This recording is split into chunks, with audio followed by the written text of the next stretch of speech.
garden salad with a beautiful passion fruit dressing and perfectly grilled steak coming right at you.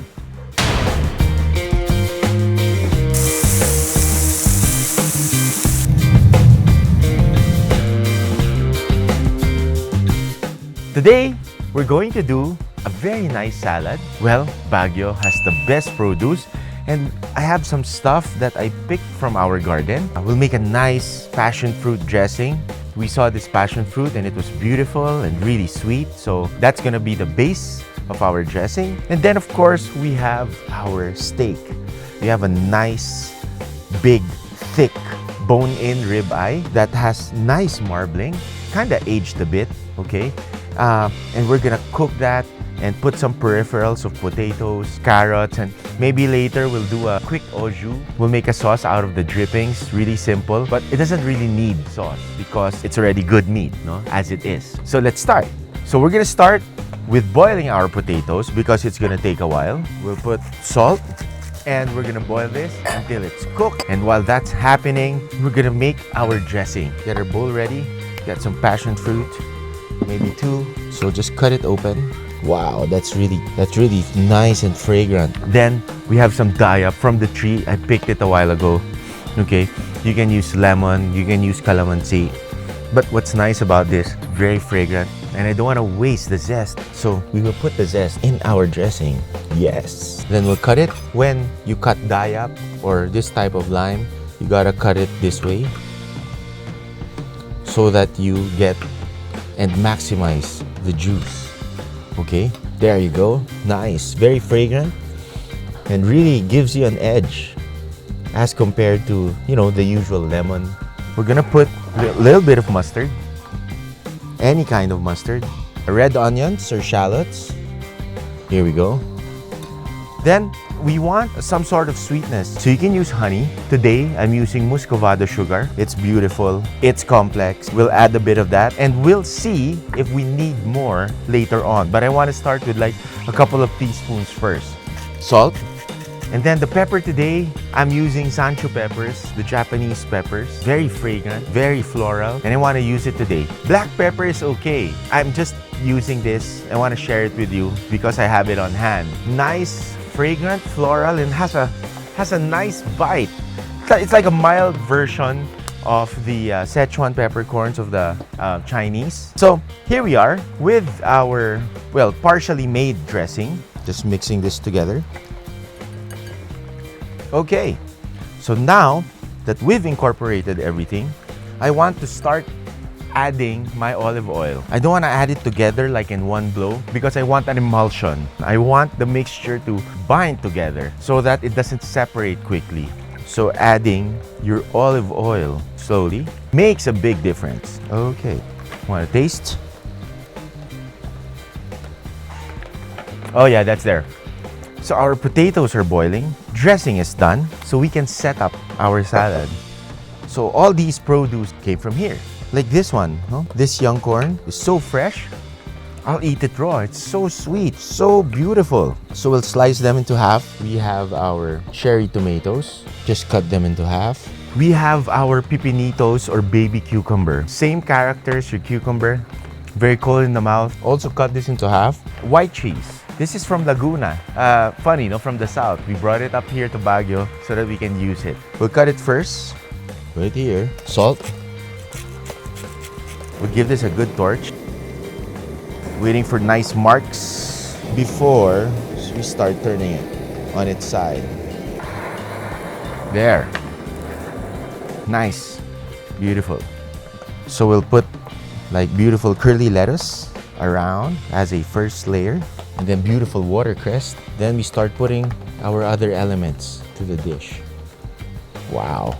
And then something from our garden again. So this one is what the French call fraise du bois. It's wild raspberries. I was fortunate enough to be able to plant some, and I'm literally harvesting the fruits of my labor. I'm just so excited to use it.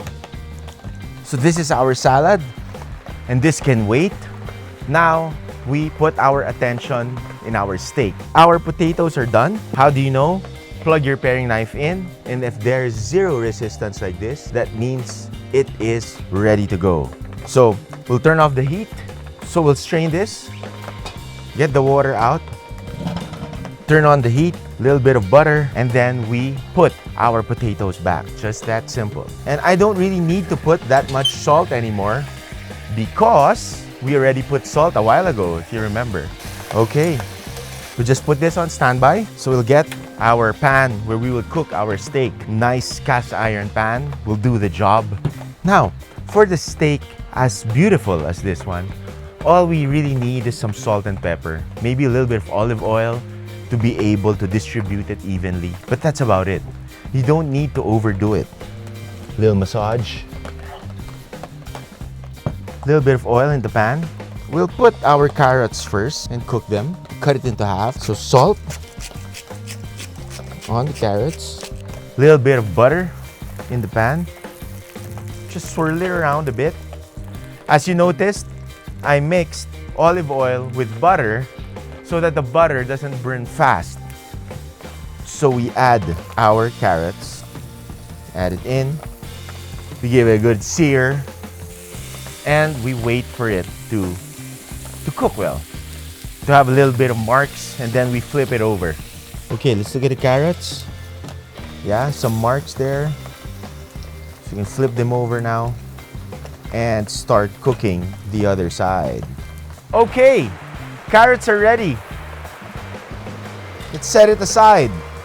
And we're gonna put this back later together with a steak. Oh yeah.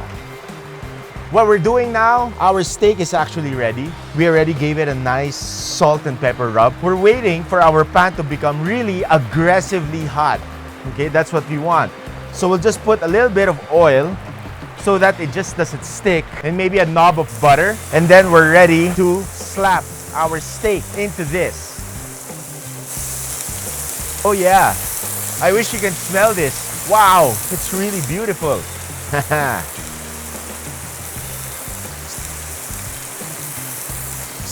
So sneak in a little bit of red wine, which we will use for our deglazing later.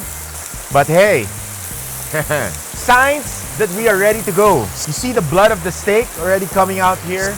Okay, because I'm giving this about 3.5 minutes to sear very well and to get cooked. We now flip it over and cook the other side. Beautiful crust, as you can see. That's what we want. And we'll wait again for a few minutes.